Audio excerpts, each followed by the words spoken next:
actually, and this brings me into another thing, our tour guides were younger students who had studied English to become tour guides or things like that in college. But the one thing, we actually went to an agricultural college while we were there in China, and the one thing that stuck out to all of us was their one goal in life was to sometime either come to visit America or to come to America to stay. That was the one thing. Even though we always hear today about how China's going to take over and how Chinese people don't like Americans, I think it's more of our governments than it is our citizens. They were all friendly and smiling and happy to see us. We actually had one black state officer that traveled with us. And apparently it's a very rare thing to see a black person in China because they were lined up to take pictures with him, and I also had people lined up to take pictures with me because I had blonde hair. And so if you were tall or you had blonde hair, they wanted to have their picture with you because it was very rare to see someone that was different or that was that different. But on that way, they were very friendly to us. They wanted to know. The ones that could speak some English would try to ask us where we were from or try to communicate with us and be friendly. So that's another thing I kind of took away from this trip was that it's not that our people hate each other, it's that maybe it's just our governments, in theory.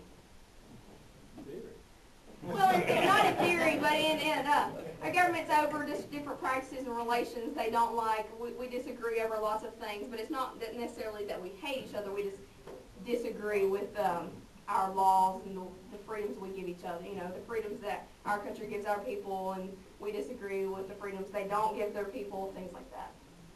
I'm kind of struck by the paradox between what we hear about the Chinese educational system, where it's supposedly so good, but yet they allow or don't pay any attention to common everyday agricultural and safety practices that we have here in the United States. Just a comment. I think it's where they place their importance. What is it that they place their importance on? They place their importance on finding one thing to excel in and then coming to college in the United States. We've actually talked to our tour guides. They were very young, late 20s, early 30s. And they said it's very common. You go to school at 7, you go till, I think, 5, and it's very common to study from 7 o'clock at night till 11 o'clock at night.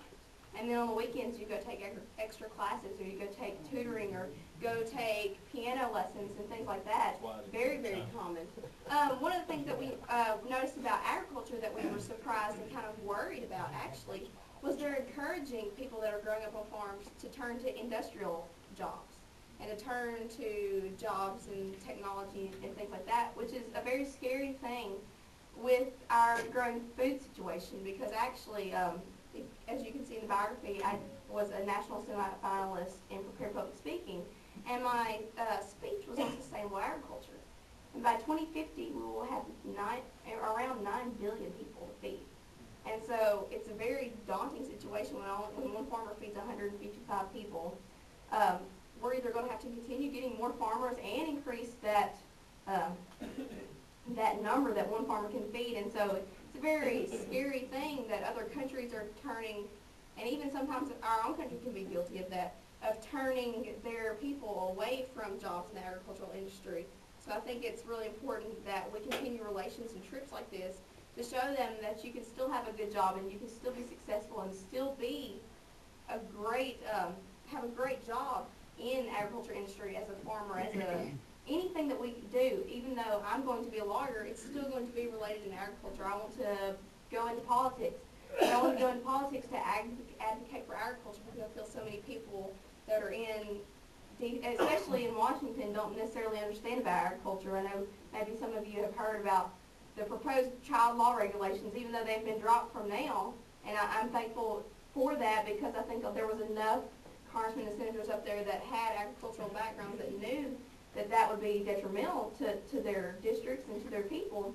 I think we need more people in D.C. or at the state level, even at the local level, that have that understanding of agriculture, because if we don't have agriculture, we're not going to have anything. One of the funniest things, a t-shirt that FFA sells, it says "naked and hungry" on the front, and it says that's what you'd be without agriculture. And I think more people need to think about that and realize that we wouldn't have anything without agriculture. Did you see anything important from thing that said "Made in America." I did see lots of American companies though. Coca-Cola plants, Pepsi plants, lots of I can't even think right now, but there was lots of. We even saw Walmart stores. We saw several Walmart stores. We saw a Dairy Queen over there. We saw, so even though they're big, maybe processing plants aren't over there, even American businesses have gone and created stores. Lots of Starbucks. There was lots of Starbucks coffee houses over there. Any more questions?